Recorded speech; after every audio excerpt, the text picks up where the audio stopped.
You're watching Experience Comic Culture and Sales, streaming live daily to Facebook, YouTube, Twitch, and Twitter.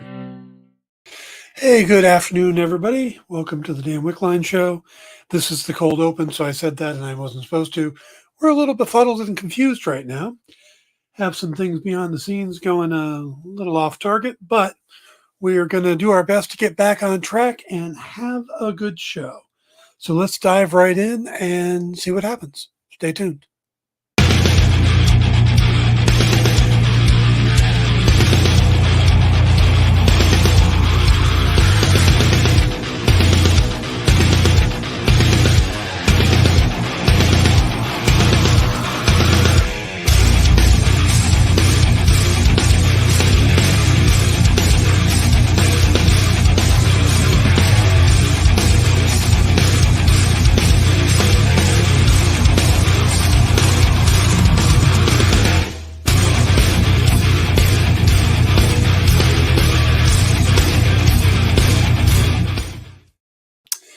Good afternoon, everybody, and welcome to the Dan Wickline Show. We'll try that again. It is February 16th, and we are going to talk about the Bad Batch and some news and stuff like that. So we're going to have a fun time. Today is my mother's 80th birthday, so I want to wish her a happy birthday in case she's watching. She usually doesn't because this isn't really her kind of stuff, but I say it anyway, just in case today's the day she decides to jump in. All right, so a lot of interesting things are happening today. And the first of which is to talk about Guardians of the Galaxy Volume 3. Now, that's not the movie coming out. This weekend is actually Ant-Man and the Wasp: Quantumania. And be careful on social media. There's already spoilers out there. The movie comes out tonight, and there's already spoilers. I've already watched I already saw a video talking about the two post-credit scenes and what they mean, because nowadays we're not allowed to actually try to figure them out ourselves. Somebody has to come along and explain the endings to us because we don't know. So, do I sound a little bitter, a little harsh there? Hey, cool, good to see you. But, so yeah, it's an interesting dynamic that we're already getting those. But we're going to talk about Guardians of the Galaxy Volume 3. Now, the big thing with Guardians is everybody's trying to figure out is this the end of the franchise? James Gunn is leaving to go do something. What was it he's doing? He's going to play in somebody else's sandbox for a while. He's actually going to be the king of that sandbox for a while. So he'll be over at DC. And he said that a lot of the actors will probably make the jump over. That he's a guy that continues to work with the same actors. And where in comics, Marvel and DC have had this rivalry that doesn't seem to exist in the movies as much. Hey, Ed, good to see you. So it's not that bizarre to see somebody plays one character in the DC universe and somebody else in the Marvel universe, especially when you've got Kevin Feige in charge of Marvel, where all he wants to do is make great movies, and James Gunn over with DC now, where all he wants to do is make great movies. And again, Gunn tends to reuse a lot of actors, so he's one of those guys that if you work with him once, there's a good chance you're going to work with him 72 times. Well, so a lot of people are thinking that this is going to be the end for the Guardians after number 3. With Gunn leaving, Dave Bautista has talked about that he's not going to come back because he's done with Drax and he wants to go and do other types of movies. And, other actors seem to be, they've done this part for 3 major movies and a couple Avengers movies and stuff. Maybe it's time they move on, like Chris Pratt or Zoe Saldana. And you got voice actors like Vin Diesel and Bradley Cooper, who, it's a one-day payday for them, but will they stick around? Who knows? But it does feel like we're going to lose some Guardians and we're going to lose some actors from the MCU in this. But does that mean the Guardians is done? And I'm going to say no. I'm going to say no, partly because it's a successful franchise. And if you find a good director and come up with a good story, there's enough cosmic characters out there that you could continue forward. There, I mean, even if you lose, say, Star-Lord, Gamora, Drax, and Rocket, you know, you could still, and that's assuming you lose any of them, but if you lose them, you could still plug in. You've got Silver Surfer, you've got Adam Warlock, you've got Nova, you've got Quasar, and I mean these are just off the top of my head. Moondragon, uh, Binary. I mean, there's just a ton of cosmic-based characters that you could swap into a Guardians movie and put a new team together, along with whoever is still around and wants to continue doing it. Now, the other reason I think they'll keep going is a recent interview Palm Clementif did with Marvel.com. Now, maybe it becomes Infinity Watch after this. It's possible. Though I think Marvel's going to move away from the Infinity Stones, even though they've talked about how that energy is still out there and probably can be reformed. And they did have them in Loki. I think they're trying to move away from Infinity Stones, and now it's going to be this guy. It's going to be Kang the Conqueror and his many versions.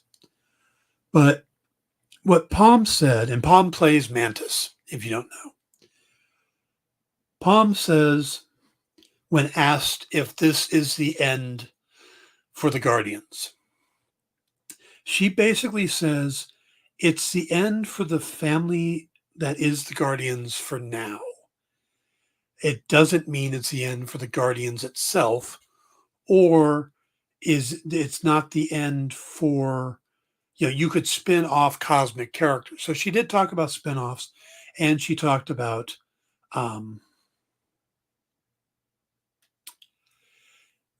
another Guardians team being put together. So, and it doesn't sound like she's done with Marvel. Now, she doesn't come out and say she's not, and doesn't come out and say, oh yeah, we're doing X, Y, and Z, because you don't do that. You can't do that.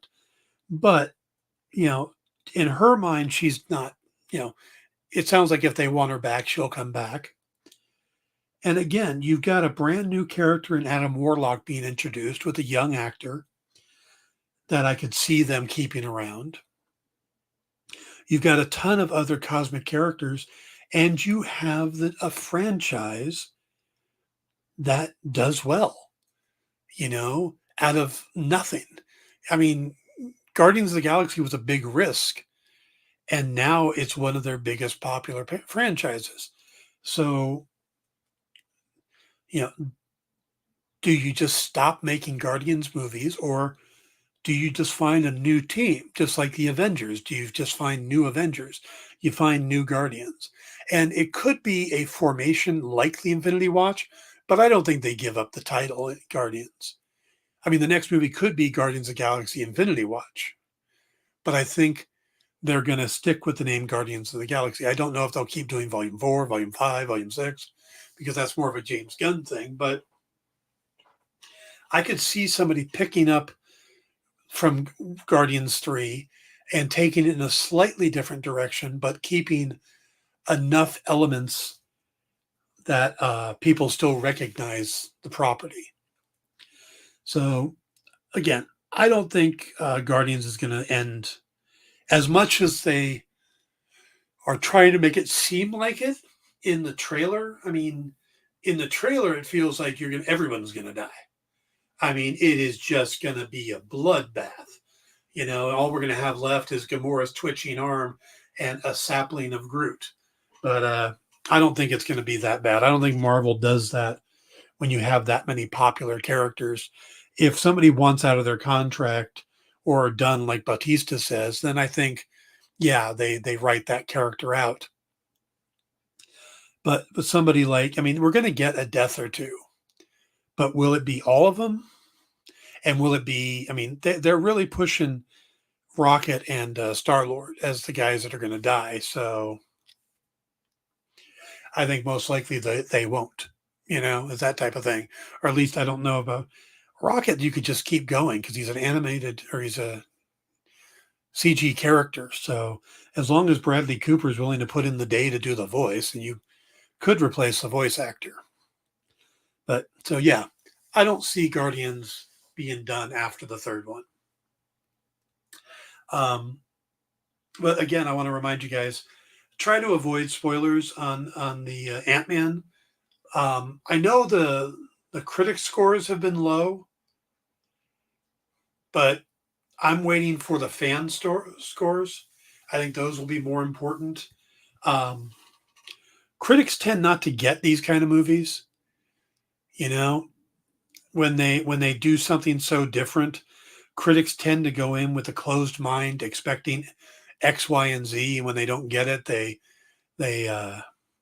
put it down. Or so I wouldn't expect too much from that. I would think that we're going to get a decent movie or a good movie. And from what I hear, the trailers are, or not the trailers, but the post-credit scenes, they're huge. And I'm not going to give any spoilers, but one of them sets up everything in Phase 5 or in the multiverse saga going forward, and the other one specifically sets up one of the TV shows, which is interesting because we've seen them work one way, but I haven't seen them work the other way. So, yeah. Well, no, they did with Black Widow. They had Yelena pointed at Hawkeye, and then she shows up in the Hawkeye series. So yeah, it does set up something in the one of the TV shows, which is going to be important too. So I am going to do my best to get over and see Avengers before next week's shows, so that I can actually talk about it early on. Yeah, if I can get over there on Monday, even though it's a holiday, I'm going to see if I can get over there. We'll see how that goes. If not, it might be Thursday. Might not get over there till see it Wednesday and then Thursday type of thing. But we'll see how that works out. All right. Another thing I wanted to talk about is there's a new trailer that dropped for John Wick. Now, I am a huge John Wick fan. Saw the first one in the theater, absolutely loved it. The kinetic fighting style, the simplicity of the main story, but with how deep and rich the universe is that they build. I mean, if you think about it, this is the simplest of plots you could come up with. Ex-hitman leaves because he finds true love, but when his wife dies of cancer and his life is falling apart, the puppy she leaves him gets killed by an a-hole, and it brings him back into the game, mainly just to kill that guy and everybody that stands in between him. Simple plot. But everything around it is what's fascinating. I mean, Keanu Reeves, I love Keanu Reeves. But Keanu Reeves works best when his character is pretty simple. And I don't mean dumb or anything like that. I mean when his motivations are really straightforward.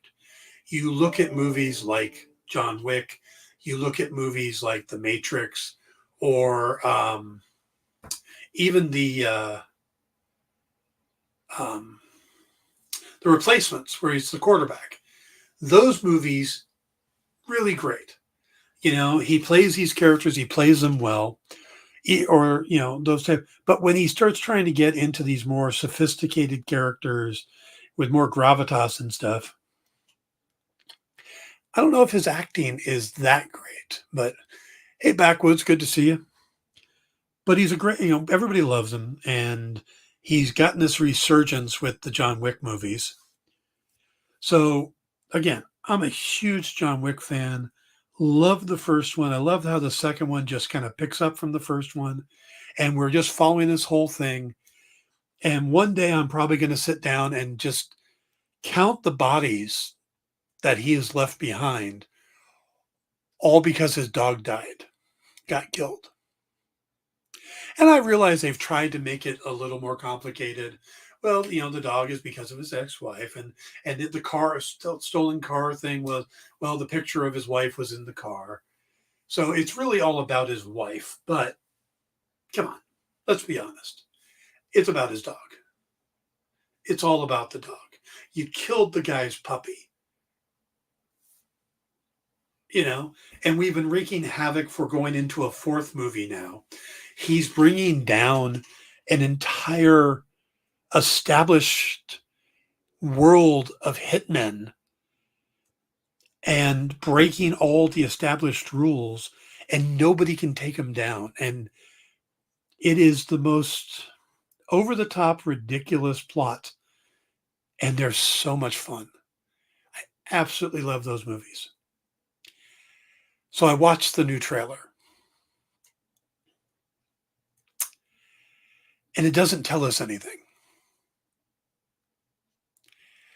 It's pretty much Keanu Reeves going around killing a bunch of people in a suit. Sometimes he's on a horse. Sometimes he's in a muscle car. Most of the times he's on his feet. We get a few lines. We get glimpses of Ian McShane and Lance Reddick. We get a couple new faces.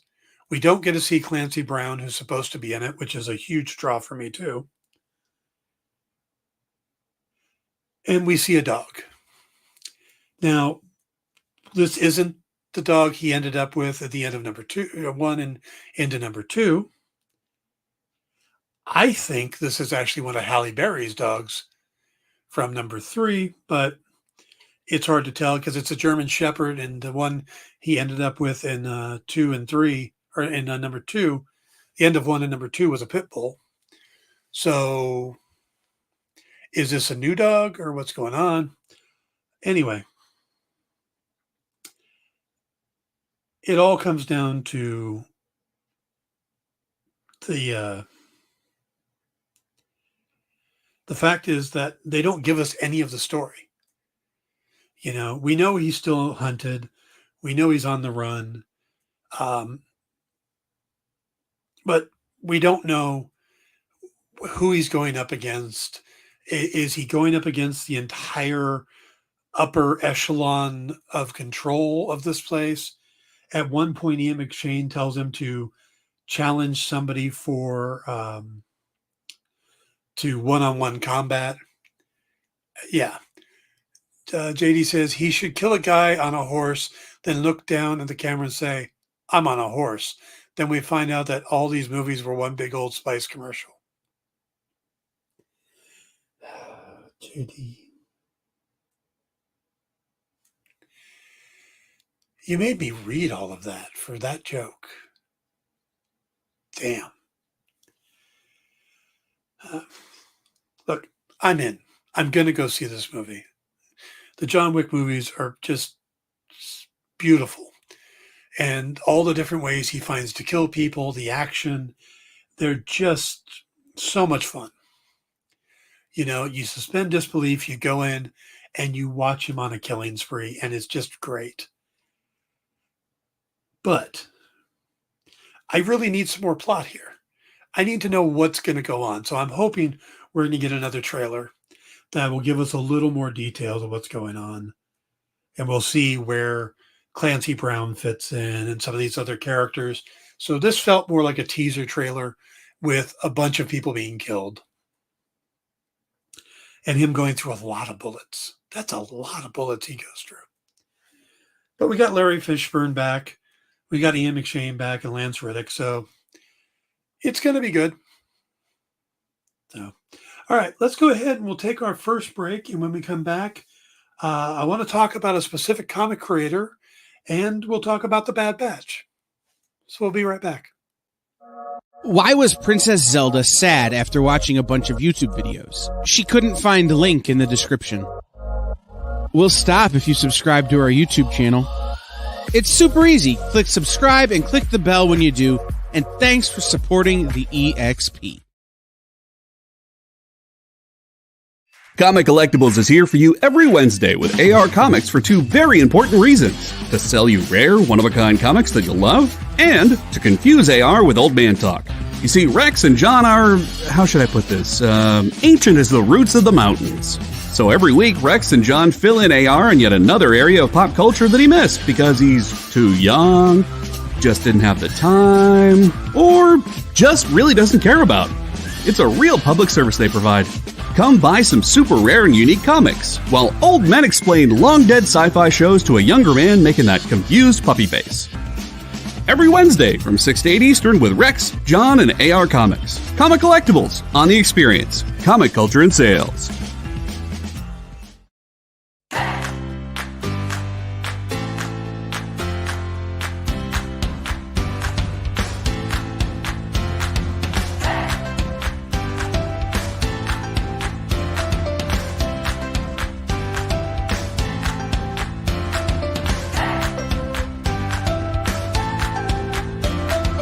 There's something for every imagination at your local comic shop. Visit comicshoplocator.com to find a store near you.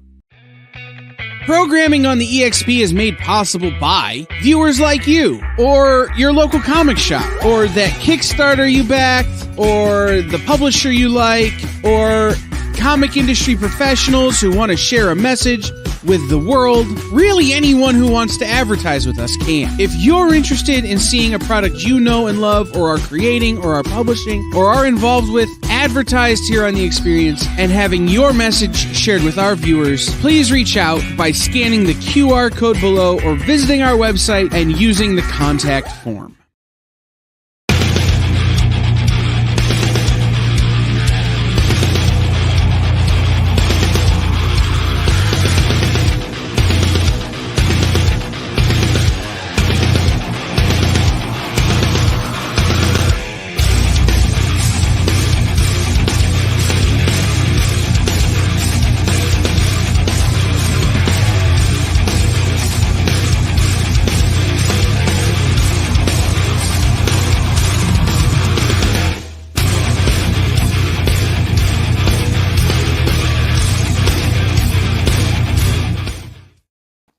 Hey, everybody. Welcome back to the Dan Wickline Show here on The Experience.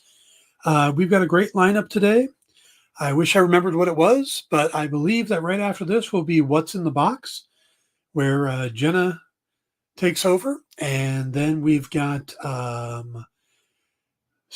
Space Cadets will be on, and Sketch Up with Fabrice Sapolsky will be on with Mog, Park, and Mel to talk about Fair Square Comics, and for both of them to draw while they're talking. So you want to stick around for The Experience today. But something else that popped up before I get to the comic creator I want to talk about, and that is they released a clip for the upcoming Mandalorian series. And it's kind of an interesting clip because it features three characters from all three seasons. The characters are in all three seasons. And that is, of course, Din Djarin, Grogu, and going to draw a blank on Carl Weathers' character.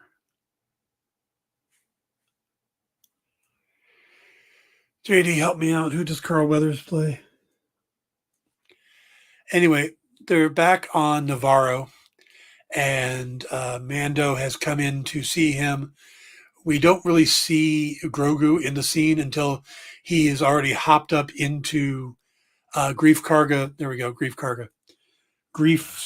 chair, and is using his, I don't know if he's using the Force or if he's just making it happen, but he's making his office chair spin around because he's still, even though he's 50-something years old. He still acts like a kid, and he's using the Force to steal snacks off the desk.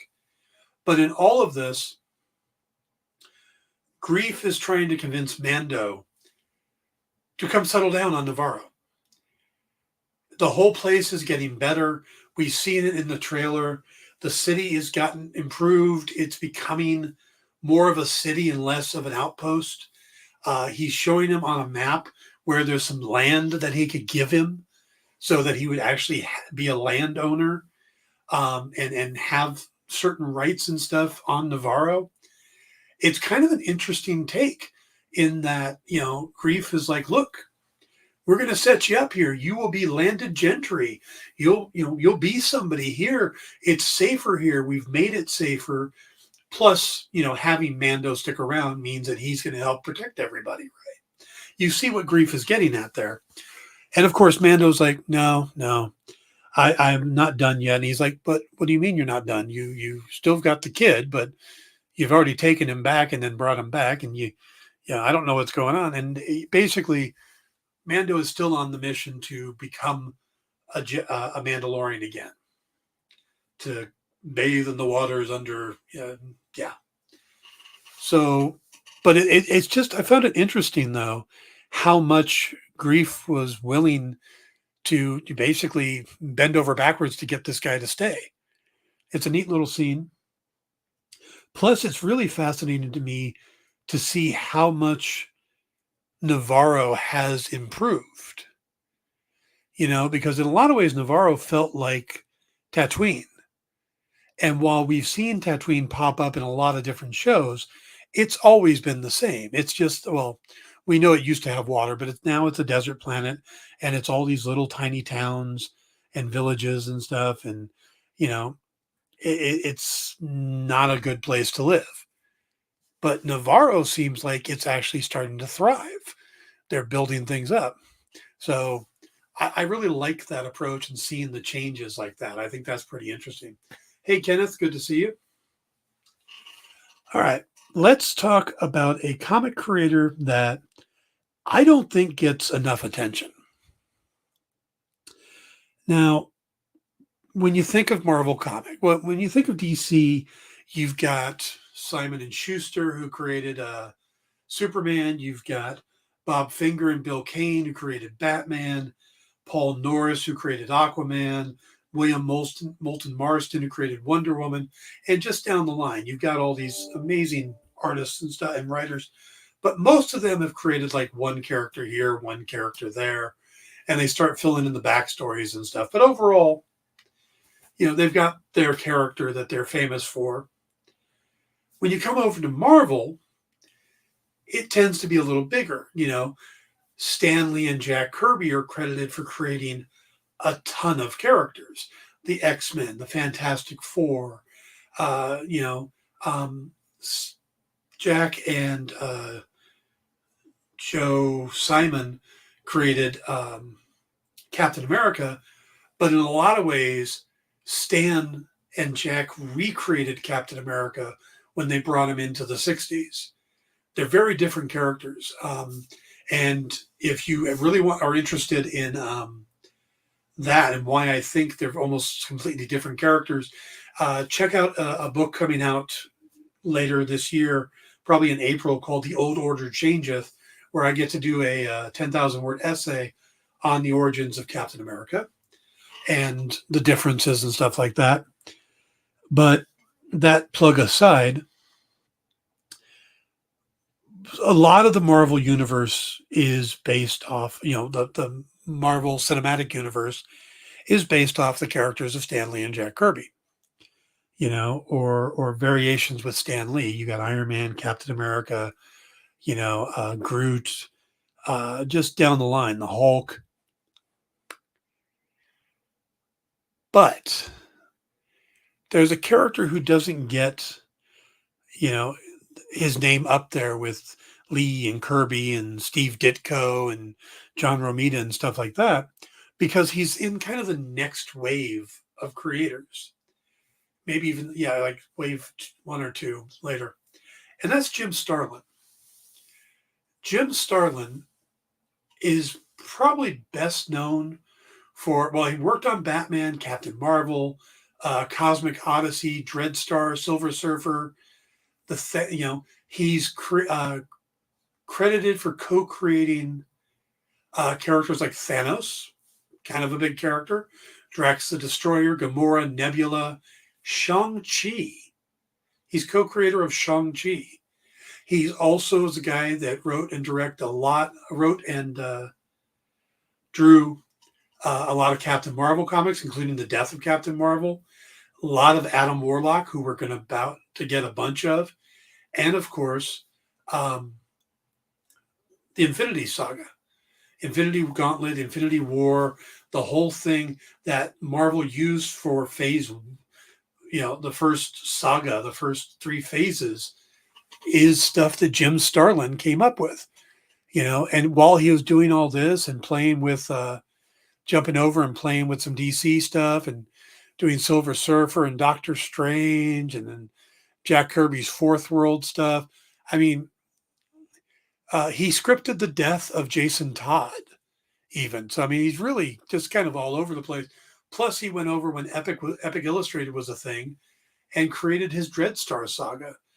Jim Starlin just is a great creator. And again, artist and writer. All the Dreadstar stuff is both him. And I've always loved his art. Now, besides the fact that I think he deserves more credit for his influence on what we know of the Marvel Universe now, or the Marvel Cinematic Universe, how much those characters played into it. He is going to be a guest here. Not here. I would love to have Jim Starlin on my show. I would love to spend an hour talking to Jim Starlin. And Jim, if you see this, you are welcome on the show anytime. Just send me a message and I will clear the spot for you. You can come on. You can have as long as you want. But Jim Starlin is going to be a guest tomorrow on the Original Art Experience with Nick Barucci. So I know like Backwoods is a big fan of the collectible stuff. Well, if you tune in tomorrow at 7 p.m. Eastern, which is 4 p.m. Pacific, he will be on the show. Along with, they're going to be doing a lot of art, a lot of his art. I don't know if he's going to be drawing on the show or not, but I know they've got some pieces of his. They've also got pieces from another artist that I'm a big fan of, and I'm actually friends with, a guy named Kieran Dwyer. And there's some Kang pages and stuff from that. They've got a lot of stuff that's going to be geared towards the opening of Ant-Man and the Wasp, Quantumania. So it's going to be a big night tomorrow night on the show. There's also going to be giveaways. I think they're doing like 5 different giveaways. So don't quote me on that. I was told that they're going to do 5, but tune in and there'll be giveaways. So that's tomorrow night here on The Experience. But Jim's work, I remember reading Dreadstar when I was a kid. It was one of the few indie books that I got into.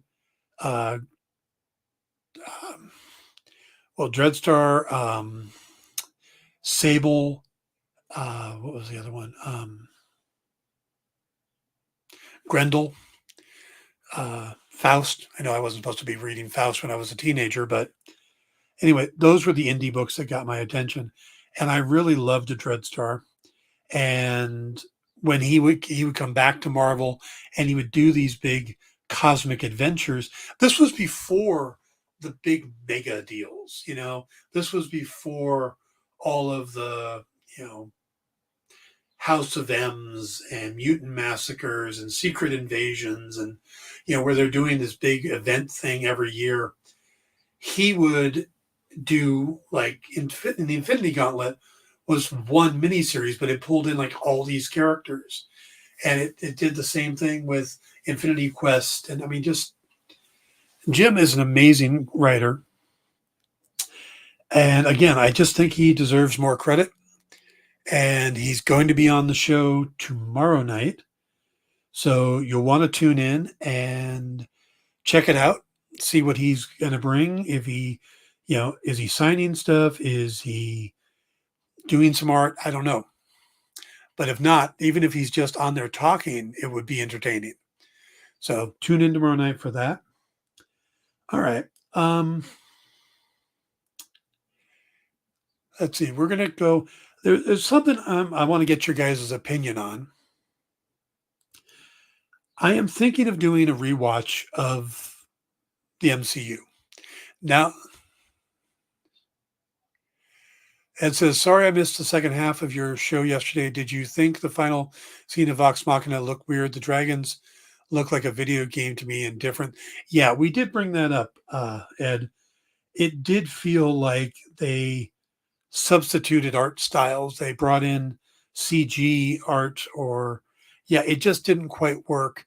And Kyle was the one that really pointed that out. I noticed it at the time too, but Kyle pointed it out, saying, to decide on a specific art style.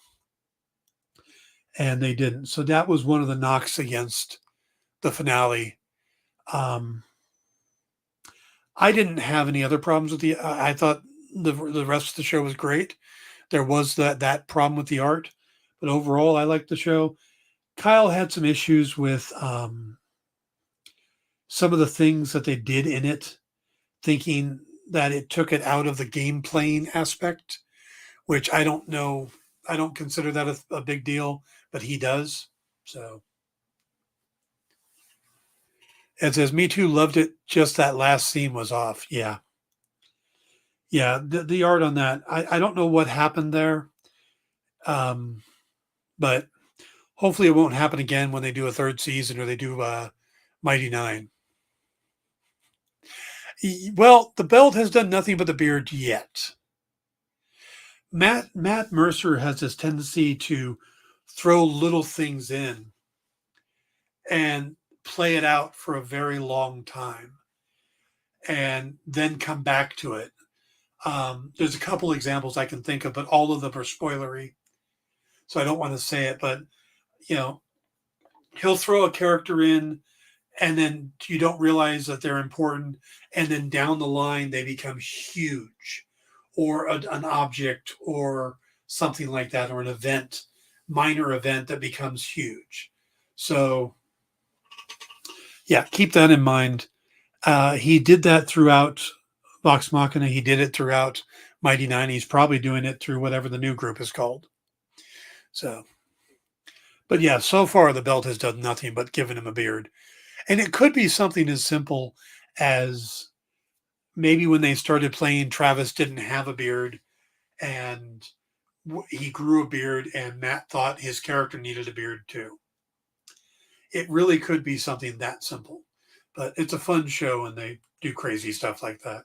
So, all right. So I want to get your guys' opinion on something. I put up a poll on my Twitter page and also put up a link thing on my Facebook page about it.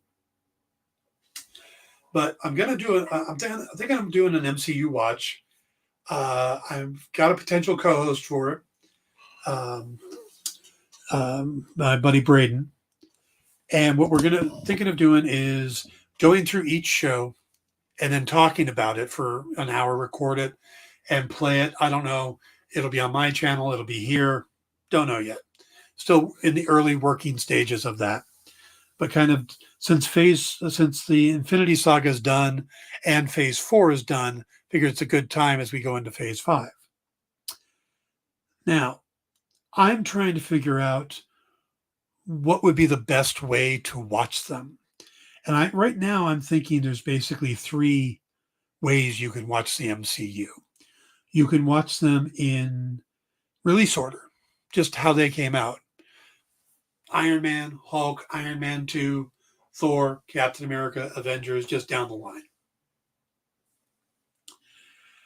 A second way you could watch them is chronologically, when the bulk of the movie takes place. So you start with, I don't know, Captain America or Eternals or, one of the ones that has a big chunk of it set in the past. And then you work up to Iron Man. And then you watch Iron Man 2 because it takes place before Hulk. And then you watch the Hulk. and down the line. And you watch Captain Marvel before you watch Iron Man, and Black Widow comes in right after Captain America Civil War instead of in the Phase 4. And you move things around like that, but you do it based on the bulk of the film. So, yes, Captain America has that final scene that's set in the modern day, but most of it's in the past. Captain Marvel, those type of things. Or you do slap chop. That's the best term I could think of for it, which is you willingly jump around. It's like, okay, so we're going to watch the opening of the Eternals up until a certain point, and then we'll turn it off. And then we'll go over here and watch, Captain America up until this part near the ending, but not quite the ending. And then we watch, the beginning of Thor, and you jump around. So I wondered what you guys think would be the best approach. And whatever is the consensus is the way I'll rewatch it. Also, what all do I include? Do I just include the movies? Do I include the TV shows? And if I include the TV shows, do I just include the official MCU TV shows or the stuff that's being kind of retconned in? Daredevil, Jessica Jones, those, Agents of S.H.I.E.L.D., Hellstorm. There's so many things, and then you've also got the little Marvel one-shots.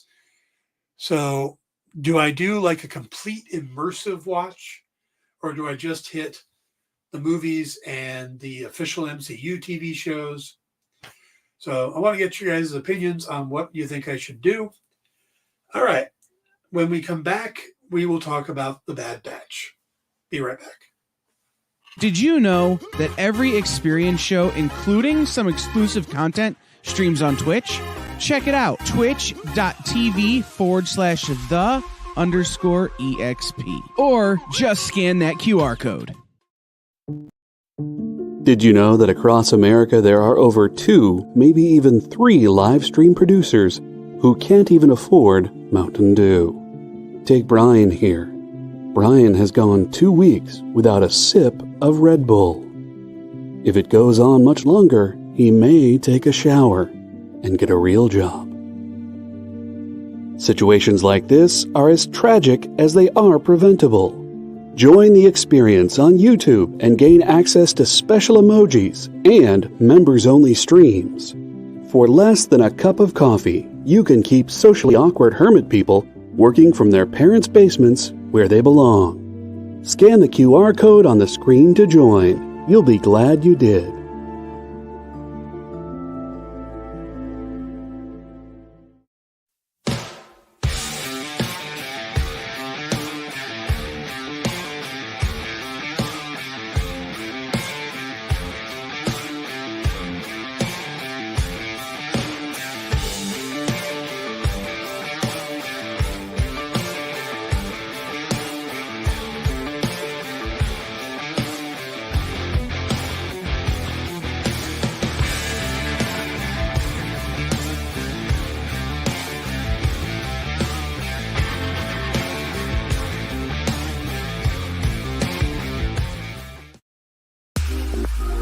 You know how when you go to Comic-Con, after Comic-Con, you go to the hotel bar, and there's a whole bunch of people playing music and dancing, and you've got Pikachu and Lara Croft Tomb Raider doing the cha-cha slide just down from Deadpool and Batman and Wonder Woman? That's every Saturday night over on the Experience Twitch channel. Join Taji Beats for the EXP Dance Party, exclusively on Twitch, twitch.tv/the_EXP.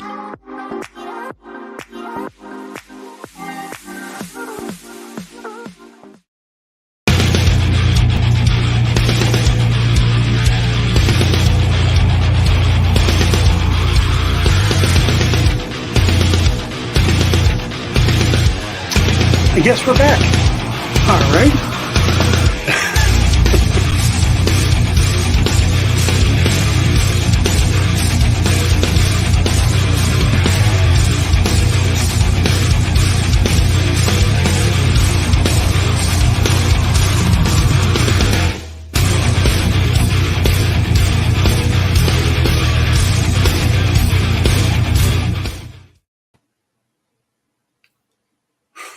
Well, that was weird. Was there anything playing for you guys? For me, it was just blank. I was there, and then I was gone, and it was there. I couldn't see it. Nope. It's been doing that, but only with you. I haven't had that happen with Jay. We have with Jay at all. So, all right. Let's get to the Bad Batch. We are cranking through this series. And, I've been kind of hit or miss on it. The first season was okay. I didn't love it, but I didn't hate it. There were some good things, but it was a bit too much Omega. And yeah, you do have to say her name that way because they all say her name that way. But Omega is kind of an annoying character, and it's, I don't know. It's kind of, okay, Ed had the commercials. Okay. The thing I didn't like about Bad Batch Season 1 is that it was very much the one-trick pony thing that Dave Filoni does, which is parental figure with a young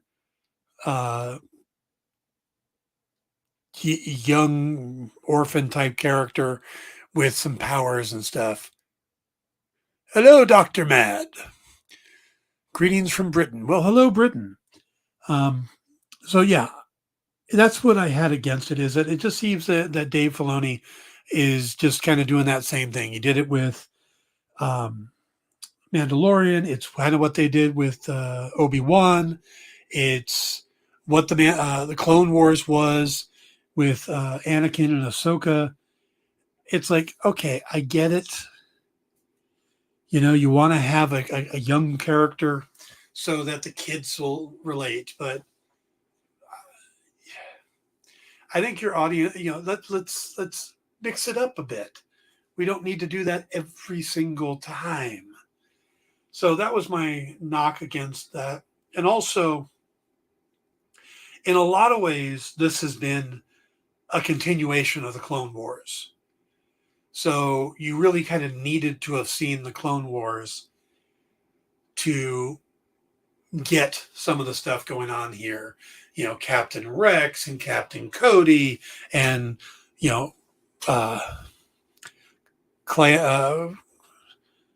Clan Force 99 and not Clan Force, Clone Force 99 and Order 60, all that stuff. It wasn't really open to people who didn't sit down and watch all the episodes of the Clone Wars. Well, episodes 7 and 8 still are dependent on the Clone Wars, but there was something special.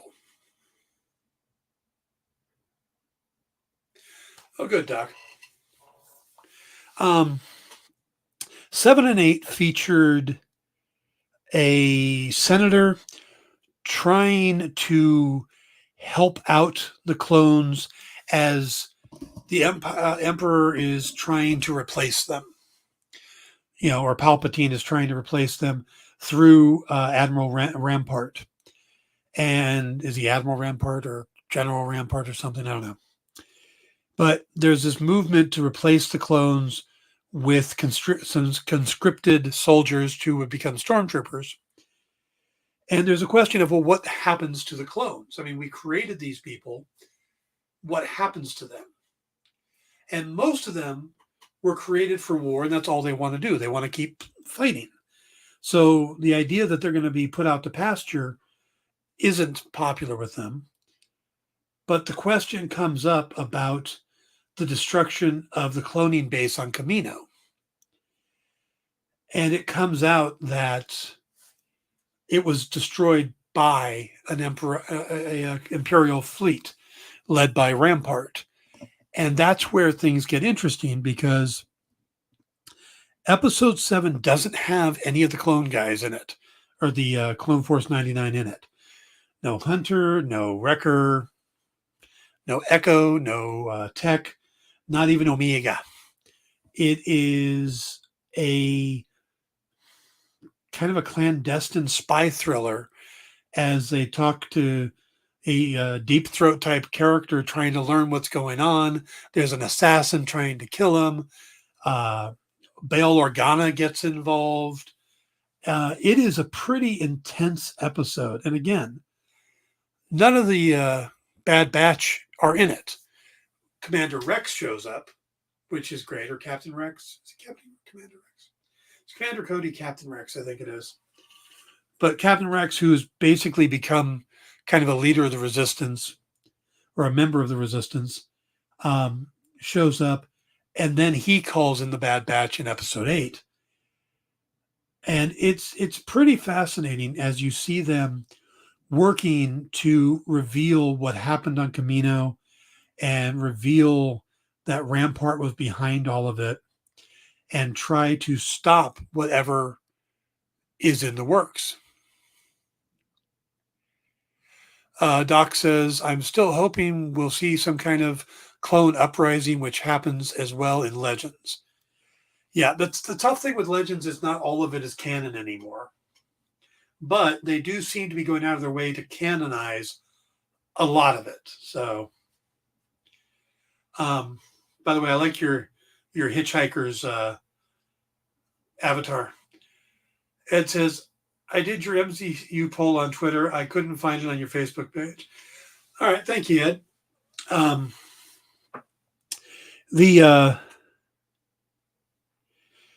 I do think we're going to get some kind of uprising, clone uprising.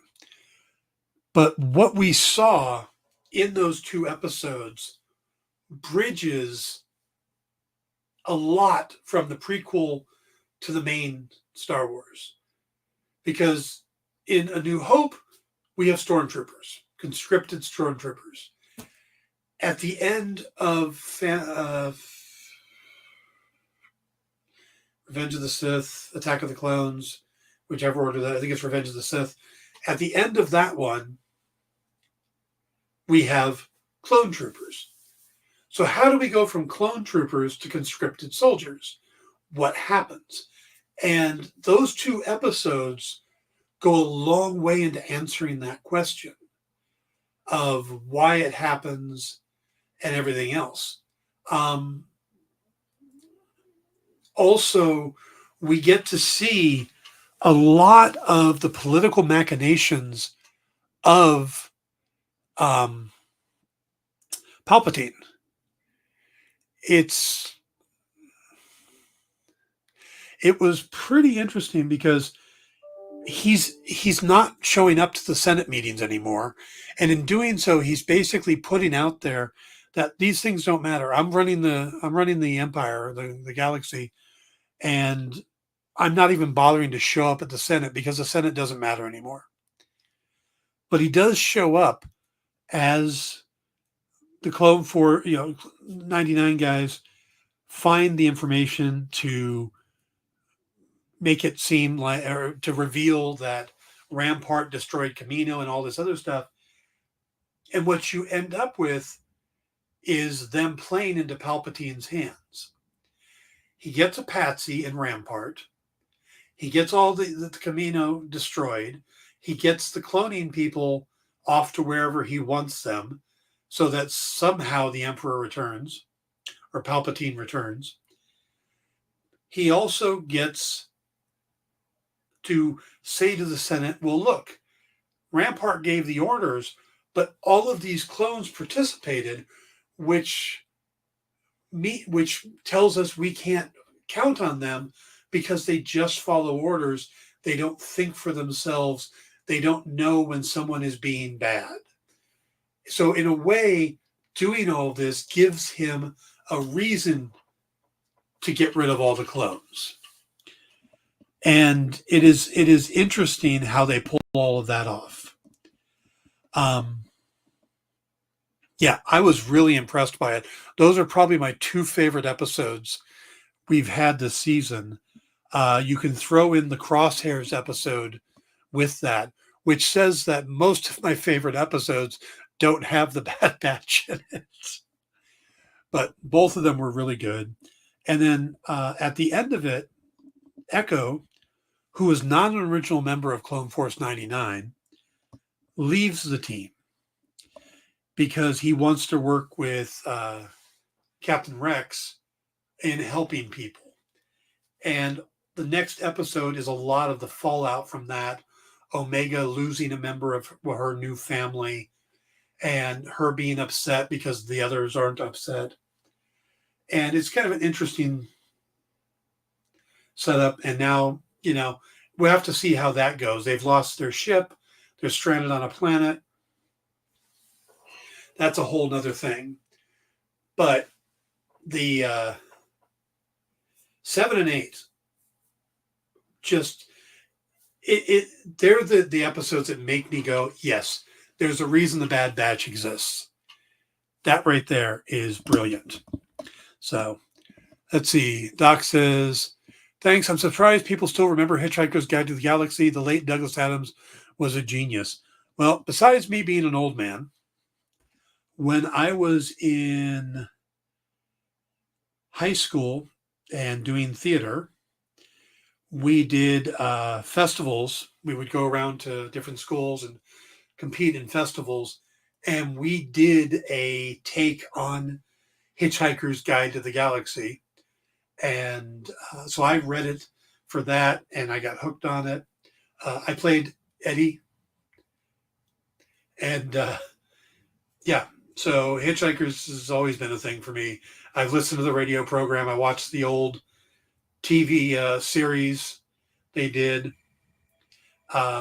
years ago, the radio-ish BBC version, and of course the movie. But so no, Hitchhikers, good stuff. And Douglas Adams, of course, being one of the main writers on Doctor Who for a long time too. So, all right, guys, we are going to wrap it up. Thank you for joining us today. Remember to stick around. We got What's in the Box next, followed by Space Cadets, and then we have Sketch It Up tonight with Fabrice Sapolsky on with Mog and Mel Park. And remember, tomorrow is the special episode of the Original Art Experience with Nick Marucci, where Jim Starlin will be his guest. So you'll definitely want to be here for that. I'll be tuning in because I want to see what Starlin's got to say. So have a great weekend. We will see you next week. Go see Ant-Man and the Wasp: Quantumania. Avoid the spoilers. I'll talk to you guys soon. Good night, everybody. Do you remember what it was like when you were a little kid and you got a letter in the mail? Now imagine that letter was filled with information about your favorite shows, pop culture questions, links to things you're going to want to see later, and even sneak peeks at upcoming programming here on The Experience. That's what the EXP mailing list is. Every week, we send you sneak peeks, information, and all of the relevant links for all of the shows you want to see. Sign up now on our website or scan the QR code that's on your screen right now.